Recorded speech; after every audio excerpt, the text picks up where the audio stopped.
Question 3. You will hear a student called Jerry discussing a pedagogy course with his tutor.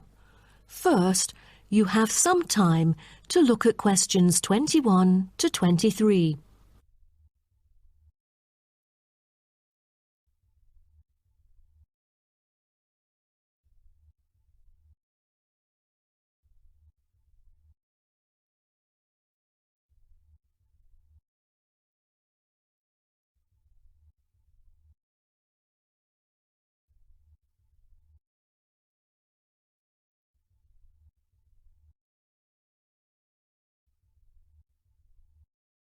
Now, listen carefully and answer questions 21 to 23. Jerry, how did it go with preparing your lessons? Is there anything you would like to discuss? Well, this is actually the first time that I have ever taught in an elementary classroom.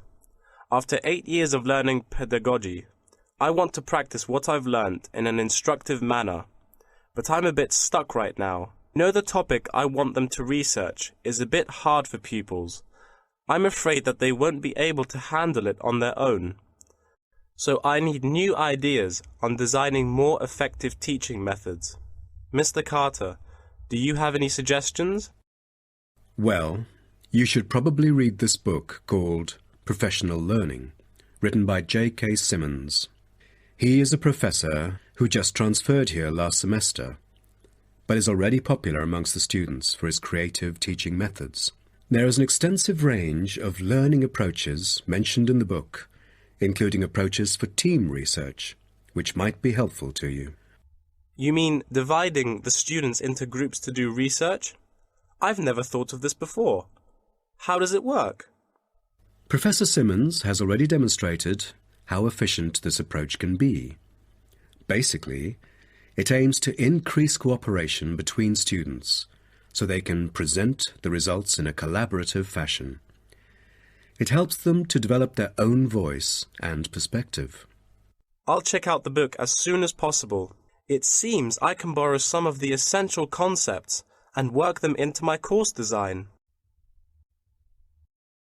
Before you hear the rest of the talk, you have some time to look at questions 24 to 30.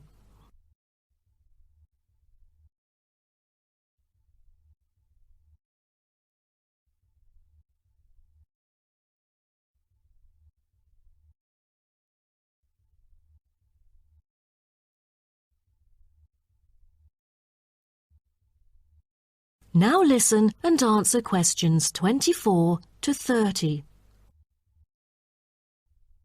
Well, I was thinking maybe I could use both observation and non-observation as a part of my teaching methodology. Could you take a look at my teaching plan? Sure.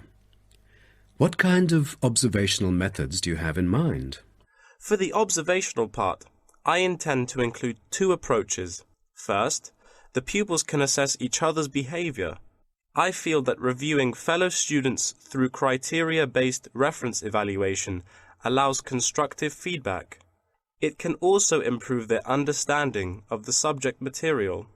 That's a smart move for a large class that would be hard to observe all by yourself. Also, you might want to get the feedback from several different individuals rather than just one. So how do you plan to carry out the peer assessments? Oh, every pupil will be required to write a diary, which includes group projects, presentations, and in-class discussions. They'll put down their remarks. I'll collect them on a regular basis, which can also help me see whether they can keep up or not. Good. What else do you intend to do? Besides that, I also plan to do video recording. I've already purchased a camera, just in case I miss anything important. I can go back and review their performances anytime I want. Would you record every in-class activity? No, I'll just keep track of an in-class simulation, which would require every pupil to fully participate. Students will act as members of a city council meeting, discussing issues like whether or not prohibition should be instated in the United States. This kind of teaching method is both inspiring and challenging. I can't wait to see how yours works out. Do send me a copy of the assessment afterwards, will you? No problem.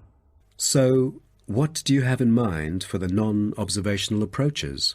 Well, my plan is to quantify the statistics. Numbers do not lie. It is the most direct way to measure their performance. See how well they've learned. Where does the data come from? I'll evaluate the test results, including the midterm, final exam, and pop quizzes, which would only take up about 40% of the overall assessment. Sounds like a lot of tests and assignments. Please remember that you don't want to wear out your students. Keeping them engaged is the key to efficient learning. Once they are exhausted, they just stop trying. Oh, I haven't thought about that. You are right. I don't want to frighten them with tons of assignments and exams. I'll make note of that. Thanks for the advice. I remember last time you mentioned questionnaires, right? That's true, but it is not for my students. In fact, they have to design their own questionnaires and choose the respondents using the internet. As a complement of other teaching activities, it would deepen the creative learning process. Is that all? Oh, the pupils will have to conduct interviews of their own, and for this, they get to choose anyone they like, including relatives, friends, and acquaintances to answer the questions. Seems to me that you have figured out most of your teaching methods, but you still need to polish some of the activities. That is the end of section 3. You now have half a minute to check your answers.